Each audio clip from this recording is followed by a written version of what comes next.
at that video I just put up. Look at that video, y'all. That's what Colorado's defensive backs look like trying to tackle Oregon's receivers. They look just like that. As I said before in other videos, Colorado's defensive backs are not good at all. They're not. They can't tackle in space, including Shiloh Sanders, right? Shiloh had a good game last week. Got the pick six, and he forced a fumble, right? He was critical for them. But even when, he led the team in tackles, I saw he couldn't tackle in space. He couldn't cover in space. I really saw that, right? And just because a person leads the team in tackles does not mean they have a great game for real. Last week he had a really good game. But there's other times where he led the team in tackles and he's giving up big plays. See, a person can give up a big play, somebody else, another defensive back, tackles the receiver, and then Shiloh comes in and helps with the tackle. He gets credited for a tackle, but he just gave up a big play. So, you got a tackle, but you gave a big play, which ultimately hurts the team because you're not stopping big plays from happening, right? As I said before, man, they couldn't stop simple crossing routes last week. So I saw this coming for real. Bo Nix had 217 passing yards at the half, y'all.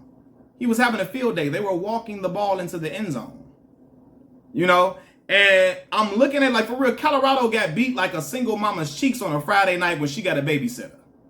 Seriously, they got beat like a Cherokee drum. For real, Colorado got beat like a Cherokee drum. And I'm looking at this and I'm like, man, they really scored 42-6 was the score at the half. If Bo Nix would have stayed in the game, it would have gotten uglier. It would have got uglier, for real. And I'm looking at this like they couldn't put pressure on Bo Nix at all. He had all day to throw. He carving them up like a Thanksgiving turkey. And I knew it was going to be a long night. My pop's calling me on the phone like they need to play Deion theme music. They need to play the theme music. And I said, Pops, the theme music going to be different right now. The theme music right now is someone please call 911. Like, for real. Feel my body getting cold. Listen, it was a wrap. I'm looking at the game, like, they missing tackles, like I said. They missing tackles and stuff. Oregon running back not even that big. Pause. He ain't even that big for real. And they can't bring him down. So it got ugly early, man. And Colorado's defensive backs couldn't cover Oregon's receivers if they had a receiving blanket. They was up 35-zip in the first half. And Shedeur couldn't get nothing going because the offensive line cannot block for him. As soon as he snapped the ball, they right in his face. So at that point, he getting hammered. And sometimes he holding on the ball too long. So for real, man, I'm watching the game. I'm like, they can't even get a first down because the offensive line is getting cooked like my granddaddy used to make salmon croquette on Saturday morning. Saturday morning, my granddad used to make a mean salmon croquette. My granddad get down in that stove. God rest his soul. Right?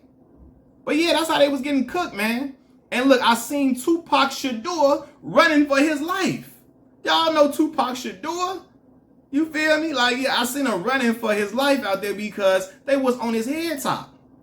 And it was clear Oregon was trying to send a message to Colorado early. They faked the punt on their own 17. Again, Oregon faked the punt on their own 17. You know how much balls you got to have to do that? Big balls, elephant nuts. Because you said they can't stop, they can't mess with nothing we got going on. They can't fuck with nothing we doing out here. We going to go for it on our 17. And they got it. And they knew they was going to get it. That's why they went for it, man. They went for a 2-point conversion while they was up 3 touchdowns.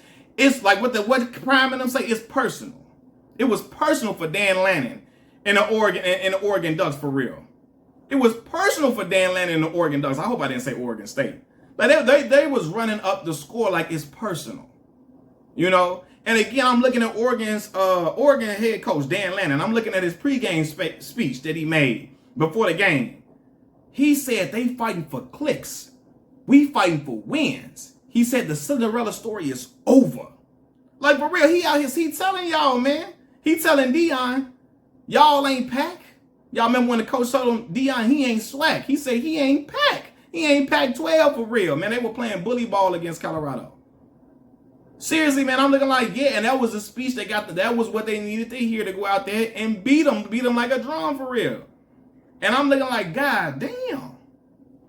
You know what I'm saying? Y'all remember they got beat like Arturo Gatti got beat that day when he fought Floyd Mayweather Jr. Y'all remember when Arturo Gatti was getting beat all upset? Like, man, Lord, Floyd should have went to jail for that beating he put on. God rest Arturo Gatti's soul. But y'all remember, you know, and when they saw it, I seen people looking at Dan Lanning's pregame speech. Why is it so personal? Why they hating on Prime? Why is this so personal with Prime? Bro, everybody that talk like all coaches talk like that, bro. Every program that gets national attention gets shit talked about them from the opposing coaches, including Nick Saban, Kirby Smart. You know, all these big time coaches get shit talked about them. It's a part of the game. They got to fire up their team. It's nothing personal towards Deion for real, but it's personal on their field. They got to go out there and hit teams in the mouth, and they got to fire up their troops to go out there and put on a hell of a performance. So it's not, oh, he hating on Prime. No, bro, no. Coaches do this all the time, but what happens is Prime has brought out the casual football fan who doesn't watch football for real. So now they thinking this is something new. Coaches do this all the time. Ain't nobody hating on Prime. He got to talk his shit to get his team riled up. And let's be for real, if the shoe was on the other foot, Prime would be talking the same way. He'll be talking the same way. If the shoe was on the other foot and Prime had the better stars on his team, Prime be talking crazy about anybody he playing. And everybody would just be like, hey, Prime got the right to talk shit because he can back it up. Well, Dan Lanning had the right to talk shit today because he can back it up. Ain't no all this crying and shit they doing, all this crying and carrying on. I'm watching people do. Like, for real, I watch Shady McCoy's ass, his hating ass. Because I watched Shady McCoy get on Twitter and say, anybody hating and cheering against Coach Prime, delete my number ASAP.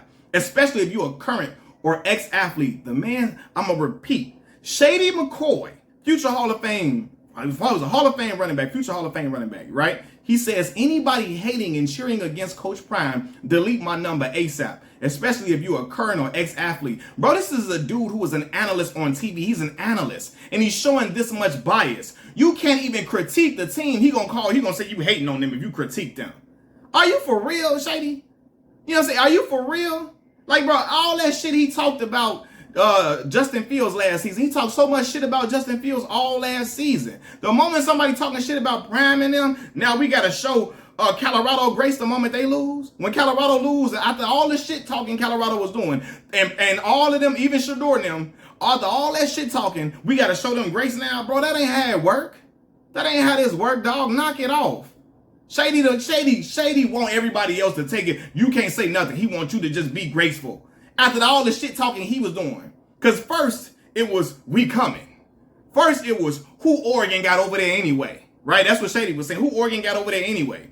Now it's wait until next year. Wait until Prime get his dog. Saying, no, bro, which one is it, brother? Which one is it? Right? Because, yes, his team is going to be much better next year when he gets all the guys he wants in there.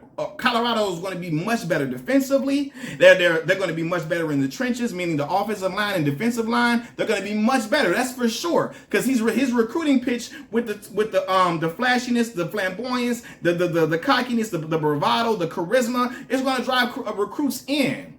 But for real, that's true. They're going to be much better next year. But let's remember, before this game, y'all was talking like they was going to beat them.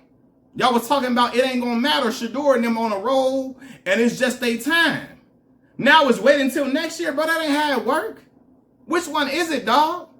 You know what I'm saying? So, no. Ain't no not everybody got to be graceful to Colorado because they lost. No. When you carry it like they carry it, when Shador flashing the watch, showing the front of watch, and he doing all this in the camera, and he doing all this and legendary, and all that. When he doing all of that, you got to take it on the chin when you get beat. When you get your head beat in, you got to take it on the chin after you doing a legendary, all that. When you doing all that to Stan Verrett when he talking to you, when you poking people in the eyes, when you poking through their damn head, the face mask, poking them in the eyes and all of that. When you out there calling boys hoes before the game, when you get beat like a hoe that stole something, you got to be able to take that shit on the chin, dog. All that now, man. You know, so cut it out. Acting like somebody hating on Prime. No, they're giving analysis. Their defensive backs are terrible. They are. Let's be for real. You got Jones, and again, I love my black folks. I'm pro-black like a motherfucker. But let's be for real. There's black boys on the other side of that, on the other team. Even though Dan Lanning is a white man, coaches black boys on the other squad too, and they balled out today. Just give them their credit. You got Josina Anderson out here talking about, because when she quoted Dan on Twitter, she quoted, or X, whatever they calling it now, she quoted Dan Lanning's pregame speech. And she says, what's the speech when Travis Hunter isn't out? Ma'am, are you for real? See, this is how, no, come on, Josina got to know better. Travis Hunter wasn't going to change nothing about the outcome of this game today. He was going to probably bat down some passes. He might have got a pick. Maybe he would have got two. But it wasn't going to really do nothing for real. Because at the end of the day, Travis Hunter can't block for Shedeur. He can't block for Tupac Shadur, man. He can't block for him. He can't block for number 2. He can't. The line got to block for him. If number 2 don't have no time to throw the ball, it's cooked. It's done. Take the L out of love it. It's over, brother. Like, come on, man. So don't all let, what's the speech when Travis Hunter isn't out? Bro, she acting like Travis was going to change every outcome of this game. This is not basketball. Where if LeBron James is out, you got an excuse. If Kyrie is out, you got an excuse. If Kevin Durant not playing, you got an excuse. If Luka Doncic is not playing, you got an excuse. One player can make a difference in basketball. In football, hell no. It's not going to work like that, man. It's not going to work. You know, but yeah, all this Shady McCoy and them acting like somebody then, like, goddamn, like the world is just all against Prime. The world is, excuse me, I'm gonna have burping and stuff. The world is all for Prime. Most of the world is all corralled that they were corralling against him, behind him. They were corralling behind him. And now that they're getting criticism, everybody just hating on Prime. Everybody just want a black man to fail, bro. No. Some people like shit talking, other people don't. And when you talk shit and you lose, that's the name of the game. That's what happens. When you talk shit and you lose, people gonna talk shit back. And you got to deal with it, man. You got to deal with it, for real. So ain't no, they doing too much, they hating on all this crying and shit. No, dog. That's what happens, man. I like Shedeur Sanders, man. I like Tupac Shadur. That's what I call him. I like Tupac Shadur. I like, you know what I'm saying? I don't like how Prime left Jackson State. And I always preface my statements by saying, I don't like that it's fine that he left. I don't like the things that he did upon his departure. Made the whole world hate Jackson State. Y'all weren't paying Prime. When Jackson State proved they wasn't taking no damn money from Prime, and everybody keep hollering out that motherfucking narrative. But anyway, and then it started to, they used that to villainize HBCUs and shit on HBCUs. Even pro-black folks shitting on HBCUs for the PWIs because they messed with Prime. They did Prime wrong. Again, black folks love Prime like white people love Eminem. You can't say nothing about them. None of anything you criticize any team or something, you criticize any scheme that you hate his guts, you hate him, and you're just a horrible person. You're a hater. You're ungodlike. Brother, knock it the fuck off. Let's be for real, man. But yeah, man, like they got beat. They got their head beat in today. And I don't know if it's gonna get any better against USC. They got SC next week, and Caleb Williams looking like he the truth. And I don't know what they got back there. I don't know if that's I don't know. I know it ain't the answer. Okay, we know that. Again, they couldn't cover, goddamn, if they was jelly, they couldn't cover toast out there if they was jelly. You hear me? If they was butter, they couldn't cover the bread at all. So it is what it is, man. All that, nah, man. All that, yo, hating on Prime, man. Cut it out, dog. Ain't nobody jealous of Prime. This is college athletics. Shit gonna be talked. And when you talk shit and you lose, people gonna talk shit about you too. Okay, so all that, nah, man. No, they got whooped on today, and it was what it was, dog. Now the key is, in defeat, Prime and Shedeur and them have to be carried. They got to have that same confidence. They got to stand confidently and proudly at the podium. No head down. I know Prime ain't going to do that. But Shedeur got to stand show his head up, keep his head held high, and take the L on the chin. Because that's what men do, right? And listen, Prime has raised the boy up right, so he got to take the L. Especially when you flashing watches and all that. You know what I mean? Nah, you got it. And then I see before the game, Colorado players stepping on Oregon's logo before the game. And Tupac Shadur ready to fight because they stepping on the Buffalo. When you calling out again, so when you calling out coaches and you ready to fight, you getting mad about them stepping on the Buffalo and your teammates do it, it's a beating coming in. And they got to see, like, again, It's almost Halloween. They got a season's beating. Season greetings. Season's beatings. Okay? Because I think another one coming up next week. Machiavelli Meals TV. I'm out. Peace.